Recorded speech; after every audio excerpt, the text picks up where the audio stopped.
Hey, what's up, all you gig economists out there? I'm Chad, a gig economist, or I should say, welcome all you prospective gig economists. You might be wondering, how much does a full-time gig economist make in a year? Well, I'm going to show you in this video. In 2019, I only worked gig economy jobs. Now, by gig economy, I mean, your smartphone platform, technology apps where you get paid to either give people rides, shop, deliver food for people, do random tasks, errands, things like that. So obviously, the big names like Uber, Lyft, Instacart, Doordash, Grubhub, Shipped, TaskRabbit, Roadie, Caviar, Deliv, Rover, and probably some other platforms I'm not really familiar with right now. I didn't work for all those platforms. I'm just kind of naming them here. I'll show you which ones I work for in just a second. So, people ask me all the time is like, can you really get by doing just gig work? Well, the answer is yes. I don't know if you can see on the shelf here. These are all my IT certifications. I worked in the IT industry for about 10 years. And in August of 2018, I just I quit my job. Not that it was a bad job. In fact, it was a pretty good job, really high paying. I just kind of got burned out on the lifestyle and everything, going into a day job, sitting in an office all day, every day. I wanted to just be out, be free, do my own thing. So, I had already been doing Uber and Lyft part time, and I just decided to make a full time go of it. And then I also added Instacart and DoorDash and Amazon Flex and a few other platforms here and there. And like I said, 2019, I only did gig work, didn't punch a time clock, didn't have a boss, nothing like that in 2019. So I'm gonna be very curious to see how my taxes are going to work out this year, which we'll talk about in a minute. So if you're thinking about going into gig work, this will be a good place to start, because you want to know. Obviously, the first question everybody wants to know is the financial question: is how much can you make, or how much do you make? But in order to really answer that, you gotta bear in mind a few things here. What you're about to see is a sample size of one. So what works for me may not work for you, and it's just also, you have to bear in mind that different cities, different regions, the pay is different, everything. So, and also particular situations, like I'm single, not married, don't have any kids, don't even have any pets. I live in an apartment, not a house. Very low cost of living overall. I don't have like student loan debt or credit card debt or anything like that. The only thing, I owe a couple grand left on my car. That's about it. But if you're married and have lots of kids and a mortgage and cars and all that, and you're deep in credit card debt or student loan debt, maybe this line of work may not be for you. You're not gonna. I will say, you are not going to get rich. Nobody ever got rich doing gig work. You're not going to make six figures doing this. Probably not even close. But if you want to make more than your typical, obviously you're gonna make more than minimum wage, probably. But if you want to make about as much as your typical W-2 office job, then yeah, maybe gig work is for you. Just bear in mind that it comes with a lot of its own expenses, which we'll talk about in just a second. So so before I show you the numbers, bear in mind that, again, another caveat or disclaimer here is that I live in Orlando, Florida. Orlando, the cost of living is quite low here, although the problem is also that the wages are also proportionally low here. In fact, I'll go as far as to say that Orlando is the lowest paying major metro market in the entire United States. I'm in a lot of Facebook groups with other gig economists, and I see them making way more than what I am. But I'd imagine that the cost of living where they are, New York, Chicago, LA, San Francisco, any blue states with a really high state income tax on top of your federal income tax. Actually, one of the reasons I moved to Florida is because there's no federal or no state income tax here, I should say. So they may make a lot more than I do, but their expenses are probably way higher than mine are too. So you're gonna have to bear that in mind when you see these numbers. All right, so you're probably like, just get to the numbers already. All right, so let me show you some spreadsheets that I made to keep track of all that stuff. All right, so this is the annual spreadsheet. You can see it's color coded. We got different columns here. Let me bring myself. All right, so columns B through H is all the different platforms that I work for: Amazon Flex, DoorDash, Instacart. you see column E says Instacart miscellaneous, which is basically referrals and bumps that I got from Instacart for like, customers being no show, the mileage being higher, heavy pay, things like that. Just miscellaneous, not for actual labor bumps, just added on thing. I prefer to keep them separate. Lyft, Brody, Uber, and cash tips. I consider cash tips part of the job. And if anyone from the IRS is watching, yes, I totally plan on mentioning these when I file my taxes. Column J is gross, which is basically adding all that stuff up. Column K is expenses. Now these are direct expenses for each week. Basically, it's just basically two things. It's gas and tolls. I don't count meals that I eat on the road while I'm doing the job as a business expense, because you're gonna have to eat anyway. And also the IRS doesn't count that as a business expense. And although this says gas, actually, I'm not gonna be able to write gas off unless I do like when it comes to doing your vehicle. Either you can take the federal deduction, which is 58 cents per mile, or you can do the actual vehicle operating cost, which is gas. Oil changes, any maintenance, and any other expenses for your car, like wiper blades and all that. And it's usually way higher deduction to take the mileage instead of the vehicle operating cost, but it's up to you, whichever one you want to take. Again, bear in mind, I am not a tax professional, so talk to a CPA or, your H&R Block or, some kind of licensed tax preparer, not some random guy on the internet, unless you want to maybe get audited or spend time in jail.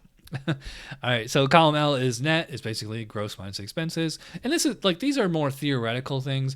Really, column J, the gross, is what I'm really concerned with.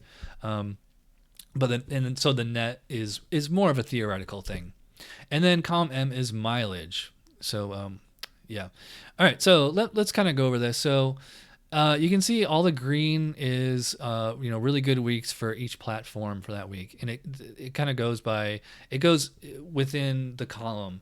So you can see almost $600 for this week in February for Instacart, but it's green. But also a little over 200 on Lyft is also green. Just that was the highest week on Lyft.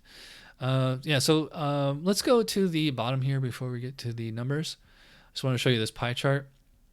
What it does is it takes all the earnings that I made across all the platforms and figures out how much each platform accounted as a percentage of all the total earnings that I made.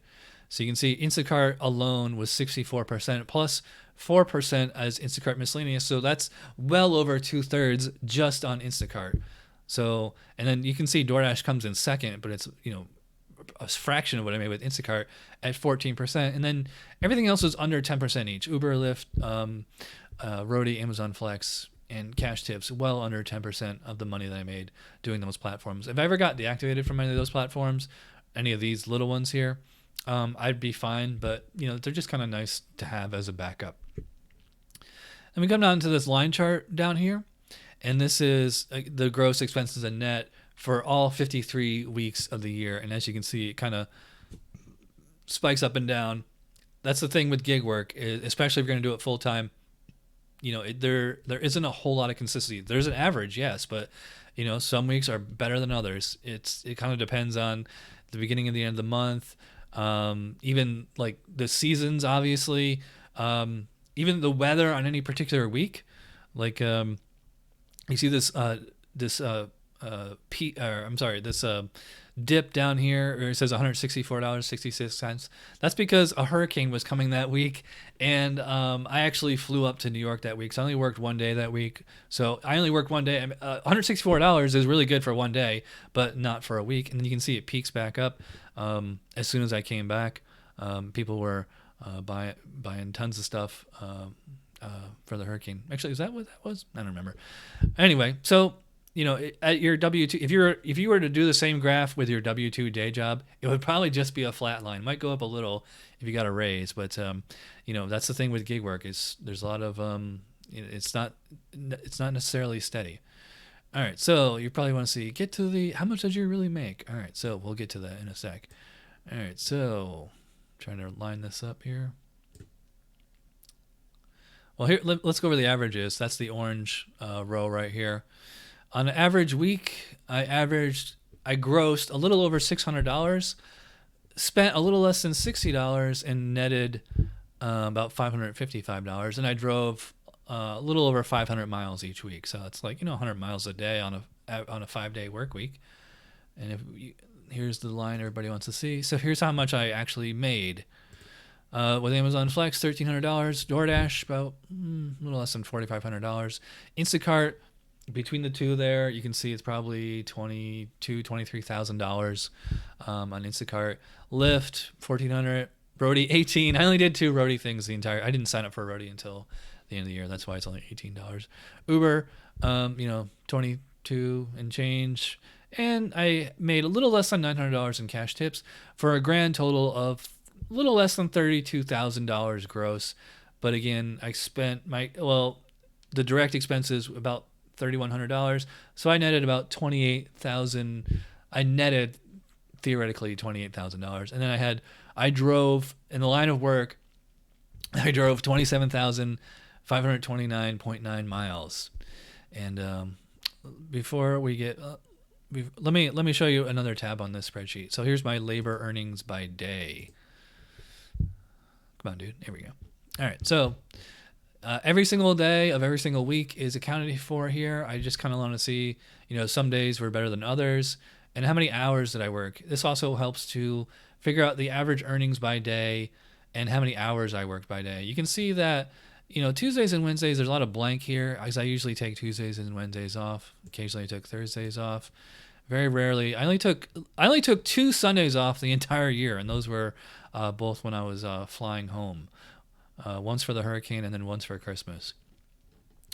Column P is the gross again, and then this is total hours that I worked on for each week. So you can see that, looks like 35, 36 and change is pretty average. Although 2 weeks right here at the beginning of the year, I was working 50 hours, almost 60 hours. I don't know why I was working so much. Column R is hourly wage before expenses, and then I put my expenses in, and we have hourly wage after expenses.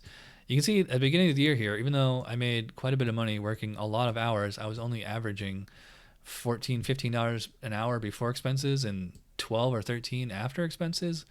I think those 2 weeks right there just kind of skewed the entire year. But, kind of on average, I would say is closer to anywhere between 16 and 18 before expenses and, 15 to 17 after expenses. And actually, if we come down to the average on the year, technically the average on the year was $16.64 hourly wage before expenses and just about $15 after expenses. Here is a graph of total hours worked versus my gross earnings. So, you can see it's pretty proportional. And down here is another line chart of my hourly wage before and after expenses over the course of the entire year. And again, it is not steady. It is up and down. So if you want something steady and guaranteed, gig work may not be for you. Now, this last tab is my business expenses. These are all things that I'm hoping to write off for taxes. Again, I'm not a tax professional. Talk to a CPA or licensed tax preparer. But this is just going to give you an idea of expenses that you can write off. But some of these things, you have to be proportional to how much you use them in business uses. So your cell phone bill, obviously your cell phone you do all your work on that. And so let's say, I would venture to guess I would use my cell phone at least 75, if not 80% of the time just for work. The other 20% is for, personal use. Internet bill, same thing. Internet is more for your desktop, your laptop, the Wi-Fi in your house. If you do use that as far as for work, then yeah, you can write off whatever proportion of that is. Tolls and parking, we have a lot of toll roads here in Orlando, and I have to take toll roads constantly. I have the Sun Pass, and so any tolls that I took doing the job, giving people Uber and Lyft rides, making Instacart, Doordash deliveries, all those tolls I can write off as business expenses. Here's some other things you might not be familiar with. You can write off your interest paid on your car loan, any bank fees, home office expenses, your health insurance. I go to the VA, so I don't really have health insurance except for the occasional copay for prescriptions. Business expenses, we'll get to that in just a sec, and travel expenses. So if you traveled home like if you actually took a flight somewhere, or even if you went on vacation and you did work while you were there, you could actually do a per diem and write that off as a travel expense, but talk to a CPA or licensed tax preparer for that. All right, so business expenses. Anything that you buy in order to do the job, that's business expense, and you'll be able to write that off. So insulated bags, obviously for Instacart. Cell phone, I had to buy a new cell phone this year. Flashlight, dash cam accessories, books related to gig.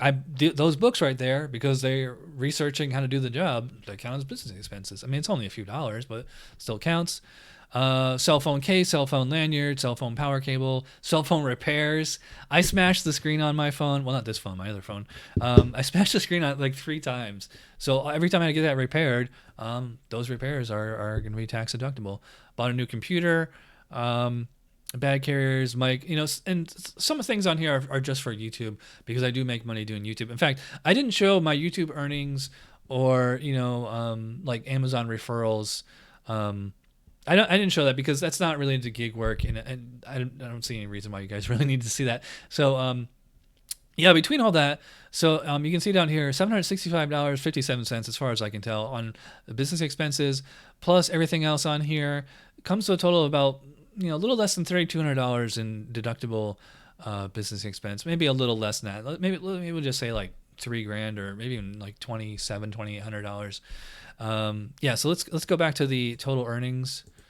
So I made, about 32 grand, but again, I drove 27,529 miles, 7,529 miles and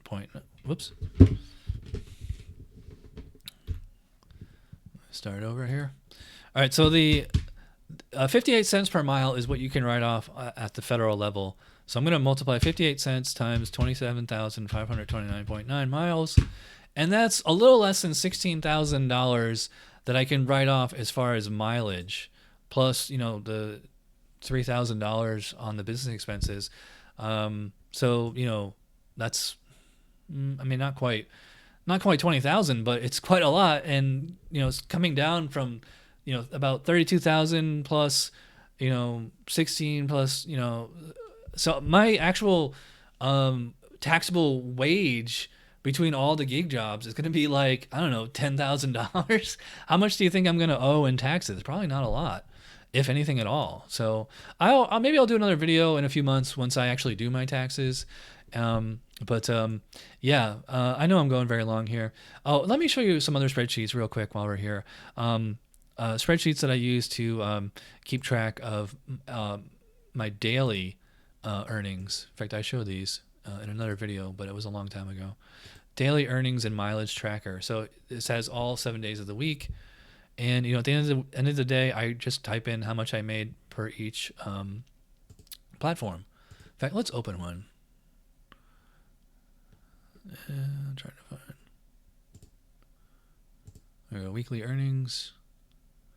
All right, let's grab one from May. There we go.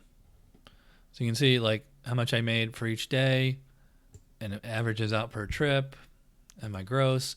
Let's try to find all right, so here's like $10. I had to pay tolls that day. No gas. Here we go. Here's gas.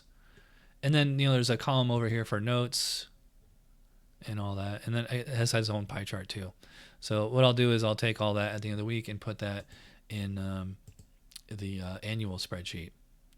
If you are interested in getting these spreadsheets for yourself, I've opened the gig economy store .ewid.com, and you can actually get these for yourself as templates, and then you can tweak them and change them as however you want. So the gig economy, all these sheets that I just showed you, you can get the 2019, 2020, the annual trackers plus the daily earnings tracker, which I just showed you. Get all those for $4.99. And I also have some Instacart trackers that I use, which I showed in another video, but I'm not going to show you right now. And the everything bundle, if you want both of these together, $8.99 for everything. All right, so I am going very long. If you guys watched all the way to the end, you are awesome. Check out the Gig Economy store. I'm going to be adding more products there as I get to them. And yeah, so let me know if this was helpful if you're considering going into gig work full-time, part-time. But again, remember, this is how much a single guy in Orlando makes. If you live in somewhere else, it could be higher or lower. Probably higher because we make hardly any money in Orlando.